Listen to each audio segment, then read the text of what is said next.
स्वर सुधा मंच पर प्रस्तुत है मालती जोशी की कहानी। और वह खुश था। भारत के अप्रसिद्ध जादूगर श्री नयन मनोहर शर्मा के करतब देखने के लिए आवश्यकता है रसिक दर्शकों की। उम्मीदवार मेरे गरीब खाने पर शाम को सादर आमंत्रित हैं। प्रदर्शन के पश्चात ढेर सी मिठाई खाना सबके लिए अनिवार्य होगा। जो सज्जन अपने को इस योग्य न समझें, वे कृपया आने का कष्ट न करें। प्रार्थी भुवन मनोहर शर्मा। और भुवन ने देखा कि उसके हस्ताक्षर के पास स्याही का एक बड़ा सा धब्बा पड़ा हुआ था। उसे ठीक से याद था कि नहाने के लिए उठने से पहले जब उसने यह निमंत्रण पत्र तैयार किया था तब वह बिल्कुल साफ था। आज की सारी सुबह और ढेर सारे कागज इन 4 पंक्तियों की भेंट चढ़ गए थे। खूबसूरत बेल से सजाकर हरी स्याही से सुंदर अक्षरों में जब वह निमंत्रण पत्र लिख चुका था तो उसकी गर्दन दुख आई थी। पर वह खुश था कि उसकी मेहनत सफल हुई है। और इस जरा से स्याही के धब्बे ने उसकी सारी मेहनत मिट्टी कर दी थी। क्या शान से वह धब्बा उसका मुंह चिढ़ा रहा था। भुवन की आंखों में आंसू आ गए। फिर से इतना सिर खपाने का उसमें हौसला बाकी नहीं था। और फिर इतना समय भी कहाँ था। मुश्किल से किताबें समेट पाया होगा कि रसोई से माँ ने खाने के लिए आवाज लगा ली। रसोई प्यारी प्यारी खुशबुओं से महक रही थी। माँ ने खास उसकी पसंद का भोजन बनाया था, पर उत्तेजना के कारण उससे खाया नहीं जा रहा था। और कोई दिन होता तो माँ पूछ पूछ कर हैरान हो जाती। और आज तो वह नई चाची को भुवन के किस्से सुनाने में खोई हुई थी। और सुनो तो बहू, भुवन की थाली में ढेर सी पूड़ियां डालते हुए माँ ने कहा, छोटा सा था न जब यह पागल, तो सोचता था कि जन्मदिन आएगा तो एकदम बड़ा हो जाएगा। बस दिन भर अपने को नापता और बाबूजी के जूते पहन पहन कर देखता कि छोटे तो नहीं पड़ रहे हैं। क्यों भैया? चाची ने अपनी चांदी की घंटियों वाली हंसी बिखेरते हुए कहा। भुवन इस कदर झेप गया कि उस शर्म का बहाना लेकर एकदम थाली छोड़कर ही उठ गया। माँ की चौकस नजरों से बचने का और कोई उपाय भी तो न था। रसोई घर के मधुर वातावरण में उसका मन कुछ हल्का हो गया था। पर सड़क पर आते ही उसका दिमाग उसी एक बात के आसपास चक्कर काटने लगा। माँ से यह कह सकता तो शायद उसे कुछ राहत मिलती, पर चाची के सामने कुछ कहने की इच्छा ही नहीं हुई। उसे पक्का विश्वास था कि भोलू के सिवाय कमरे में और कोई नहीं आया था। यह उसी की शरारत थी। भोलू उनकी महरी तुलसी का लड़का था। यही कोई 10-11 साल का। बचपन से ही घर में उसका आना जाना था। पर 8-10 माह पहले उसके पिता का हाथ मशीन की चपेट में आ गया था। भुवन की माँ ने तरस खाकर उसे अपने ही घर ऊपर के कामों के लिए रख लिया था। लेकिन नौकर होते ही भोलू में एक अजीब सा परिवर्तन आ गया था।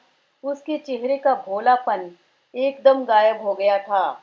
अपने होंठ सख्ती से भींचे हुए वह हमेशा न जाने क्या सोचता रहता। वैसे और लोगों को उसने शिकायत का कभी मौका नहीं दिया था, पर भुवन उससे बहुत तंग आ गया था। अक्सर वह झाड़ू लगाने के बहाने उसकी करीने से रखी पुस्तकें उतार देता। बिस्तर साफ करने के बहाने पेन या पेंसिल गिरा देना तो रोज का काम था। उसकी साइकिल लेकर बाहर बाजार जाता तो देर करके लौटता और भुवन को पैदल स्कूल जाना पड़ता। दरवाजे पर जब भुवन अपने दोस्तों के साथ गप लड़ा रहा होता तो उसी समय भोलू को झाड़ू लगाने या छिड़काव करने का मूड आता। भुवन बेतरह झुंझला जाता। कई बार तो माँ से शिकायत कर देता। माँ कभी कभार एक हल्की सी डांट भोलू को लगा देती। जिसे वह बेशर्मी से पी जाता। एक दिन स्कूल के लिए भुवन तैयार हो रहा था। भोलू महाशय ने धीरे से साइकिल की हवा निकाल दी। उसके दुर्भाग्य से पिताजी ने उस दिन उसे देख लिया। उन्होंने तो कान पकड़कर उसे घुड़क भर दिया, पर तुलसी ने उसकी वह धुनाई की कि भुवन भी सहम कर रह गया।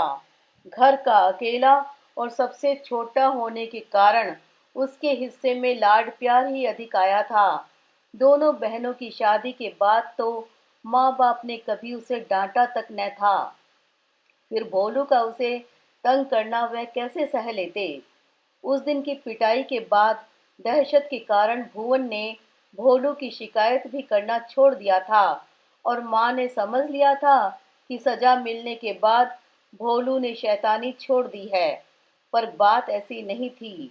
शैतानी तो वह अब भी करता था, पर इस खूबी से कि पकड़ाई में न आए। जब भुवन रेडियो सुनता होता तो वह कुछ इस जोर शोर से मसाला पीसता या कपड़े कूटता कि भुवन को एक शब्द भी सुनाई न देता। प्रेस किए कपड़ों में जरा सी सलवटें दे देता, किताब में रखे हुए निशान बदल देना, इस कॉपी में रखा पेन उस कॉपी में रख देना। ये कुछ शरारतें ऐसी थी कि भुवन दांत पीसकर रह जाता, पर कुछ कह नहीं पाता था। विचारों में खोया स्कूल कब पहुंच गया उसे पता ही न चला। दोस्तों की भीड़ में वह अपने मन की कड़वाहट भूल गया। कक्षा का दरवाजा बंद कर खूबसूरत अक्षरों में उसने बोर्ड पर अपना अनूठा निमंत्रण लिखा। प्रार्थना के बाद जब छात्र कक्षा में आए तो उन्होंने जोरदार तालियां बजाकर इस घोषणा का स्वागत किया। भुवन का जन्मदिन उसके दोस्तों के लिए सदा से एक आकर्षण रहा था। यूँ भुवन के घरवाले बहुत बड़े आदमी नहीं थे, परंतु उसके पिताजी बड़े कल्पनाशील थे। वह इस आयोजन में कुछ नयापन अवश्य लाते थे। कभी बच्चे फूलबाग जाते, कभी तिघरा बांध, कभी स्कूल के ग्राउंड में ही छोटा मोटा क्रिकेट मैच होता। और इस साल मेहमान बनकर आए उसके चाचा जी जादू के खेल दिखाने वाले थे। स्कूल से लौटकर उसने देखा तैयारी सब हो चुकी है। बाहर के कमरे में बैठने का प्रबंध किया गया है। खाने की व्यवस्था उसके कमरे में थी। उसे गुब्बारों से खूब सजाया गया था। दो मेजें लगाकर सफेद चादरें बिछा दी गई थी। खूबसूरत गुलदस्ते मेज की शोभा बढ़ा रहे थे। इस सारे प्रबंध में चाचा जी का हाथ था। दिन की रोशनी खत्म होने से पहले एक ग्रुप फोटो लेने का चाचा जी का विचार था। इसलिए जल्दी जल्दी हाथ मुंह धोकर वह कपड़े पहनने के लिए कमरे में गया। देखा कि वहाँ भोलू भी है। प्लेटें पहुँचते हुए उसके हाथ रुक से गए हैं और वह एकटक कमरे की सजावट को देख रहा है। उसके चेहरे पर कुछ ऐसा भाव था कि भुवन को अनायास माँ की एक बात याद आ गई। एक बार भोलू के इस अजीब व्यवहार पर घर में चर्चा चली थी तो माँ ने कहा था, मुझे लगता है वह भीतर ही भीतर भुवन से द्वेष करता है। इस ईर्ष्या के मूल में उसकी अपनी परिस्थिति है।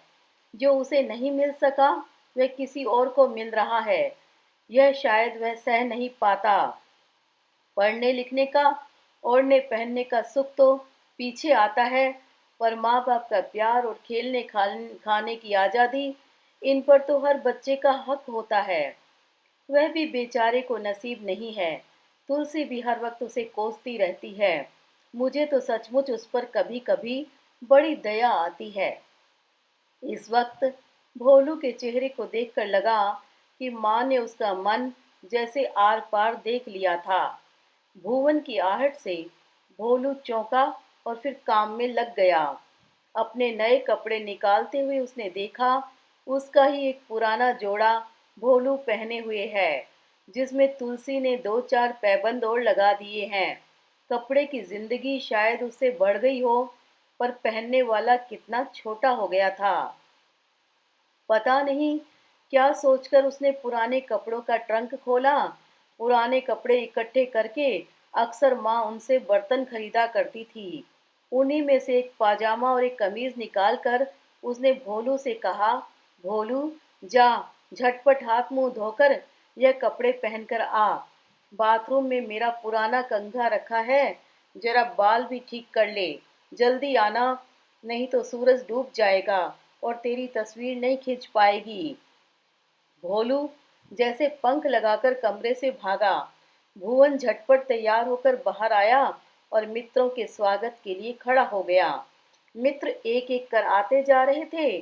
6 बजने में जब कुछ ही मिनट रह गए थे, चाचा जी ने ग्रुप फोटो के लिए फॉल इन की आज्ञा दी। तभी सबने देखा, भोलू अपने नए कपड़ों में लजाते चले आ रहे थे। कपड़े कुछ बड़े पड़ गए थे और सिर में तेल भी जरूरत से ज्यादा था, पर उसके चेहरे की ताजगी बता रही थी कि वह हाथ मुंह धोकर नहीं, नहाकर आया है।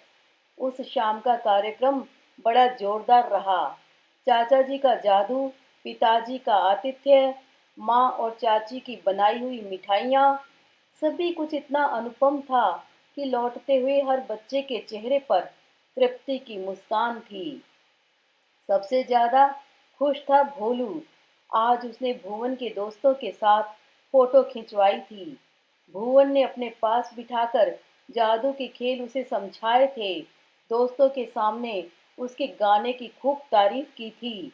इस खुशी ने उसमें ऐसी फुर्ती भर दी थी कि आश्चर्य होता था। रात को थककर सब लोग जल्दी ही सोने चले गए थे।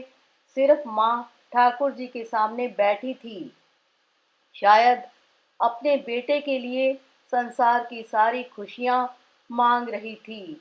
हाथ जोड़े हुए उनकी ध्यानस्थ मुद्रा भुवन को इतनी प्यारी लगी कि वह धीरे से उनके पीछे जाकर बैठ गया और अपने दोनों हाथ उसने माँ के गले में डाल दिए। क्या है रे? माँ ने चौंक कर स्नेह से भीगे स्वर में पूछा। कहीं कोई शैतानी करके तो नहीं आ रहा? भुवन को हंसी आ गई।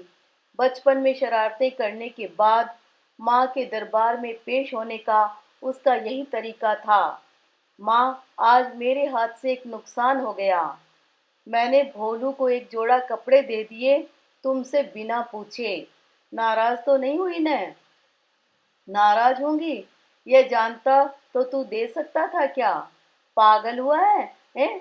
और उसमें नुकसान की क्या बात है? मुश्किल से एक कटोरी आती, उसके मुकाबले में भोलू की खुशी ज्यादा बड़ी है। लेकिन माँ, यह एक जोड़ी कपड़ों की खुशी कितने दिन चलेगी? उससे किसी की जिंदगी पार नहीं हो सकती। क्या कह रहा है? तू तो एकदम फिलॉसफर बना जा रहा है। सच कह रहा हूँ माँ, आज मेरे मन में एक बात आ रही है। कहूँ, मजाक तो न बनाओगी? तू कह तो, माँ ने कहा। मैं सोचता हूँ आज के आयोजन में हम लोगों ने जितना खर्च कर डाला, इस रकम में तो एक बच्चे की साल भर की पढ़ाई निकल सकती है। तू क्या भोलू की पढ़ाई के लिए सोच रहा है? पर इस समय तो उसके परिवार के लिए उसकी तनख्वाह ही ज्यादा महत्व रखती है बेटा। तो मैं उसे रोज सुबह 1 घंटा पढ़ा दिया करूंगा। भुवन ने उत्साह में भरकर कहा। अगले महीने तुम मुझे जेब खर्च मत देना, उसके लिए किताबें मंगवा देना। आज उसके लिए बड़ी ममता उमड़ रही है। आज शाम उसे जादू समझा रहा था न, तब मैंने देखा कि उसमें सीखने की कितनी लगन है। इतनी जल्दी पिकअप कर लेता है कि हाँ, लड़का तो वह जहीन है, पर तुम्हारा भी तो बोर्ड का इम्तिहान है, माँ ने याद दिलाया। प्लीज माँ, रोको मत, भुवन ने अनुनय भरे स्वर में कहा। अच्छी बातें मन में रोज नहीं उठा करती, और जब उठे तो उन पर फौरन अमल कर लेना चाहिए। ठीक है न? भुवन ने पीछे मुड़कर देखा। पिताजी मुस्कुरा रहे थे, तो इसका मतलब था कि उन्होंने माँ बेटे की सारी बातें सुन ली थी। भुवन तो बुरी तरह झेप गया, पर माँ ने प्यार से उसे थपथपाते हुए कहा, देखो, अब हमारा बेटा सचमुच बड़ा हो गया है। सो तो देख ही रहा हूँ, हम लोगों के दिल में भी यह बात नहीं उठी थी। बेटे, तुम अपनी पढ़ाई डिस्टर्ब मत करो, मैं खुद उसे पढ़ाया करूँगा। हाँ, आपसे तो वह जरूर पढ़ेगा, माँ हंसकर बोली। क्यों? मैं क्या कोई राक्षस हूँ? आप तो जो भी हैं सो हैं, पर मुझे भी दोपहर में कौन सा काम है। यूं ही इधर उधर बैठने से तो यही ठीक रहेगा कि भोलू को दो अक्षर सिखा दूं। माँ ने कहा और फिर भुवन की ठोड़ी उठाकर उससे पूछा, अब तो खुश हो न? और सचमुच वह बहुत खुश था।